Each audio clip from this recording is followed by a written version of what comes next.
Bullying dalam bahasa Indonesia dikenal sebagai penindasan atau risak, merupakan segala bentuk penindasan atau kekerasan yang dilakukan dengan sengaja oleh satu orang atau sekelompok orang yang lebih kuat atau berkuasa terhadap orang lain dengan tujuan untuk menyakiti dan dilakukan secara terus-menerus.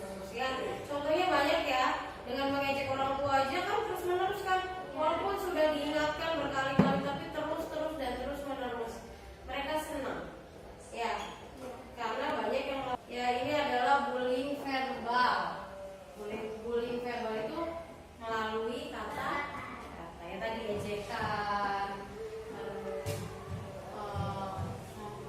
mengejek orang tua, mengejek. Dan bullying fisik tuh mulai dari pemukulan ya. Kalau body shaming maksudnya kemana? Fisik. Pada pemukulan, ada penindasan, itu termasuk bullying fisik. Nah, terus bullying relasi atau sosial. Sering nih ya kita lihat ya di kelas ya.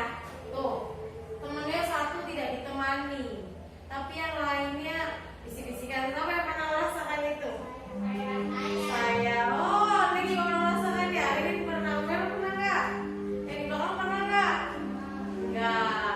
Alhamdulillah dong kalau nggak pernah merasakan. Tapi yang pernah merasakan itu enak nggak coba? Nggak enak. Nggak enak kan? Ketika teman-teman kita berkelompok terus kita sendirian tanpa tahu kenapa sih mereka tuh marah sama kita, marah kenapa gitu. Padahal kita sendiri nggak tahu salah kita ada di mana. Dan biasanya kadang-kadang yang begini tuh anak-anak yang diem. Kadang-kadang anak-anak yang diem itu terkucilkan. Jadi merasa lihatnya aneh tuh. Jadi dikucilkan sama teman-temannya. Nah terus ada cyberbullying. Kalau cyberbullying apa? Bullying melalui gadget, akun media sosial, Instagram, Facebook, sekarang kan banyak ya. Nah bullying dari situ banyaknya. Contohnya kayak artis-artis. Ya, ngupload apa? Iya, netizen bicaranya kan seperti itu.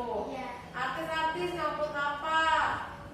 Terus kita yang nggak kenal cuma bisa berkomentar. Bukan kita orang lain yang tidak kenal berkomentarnya yang macam-macam.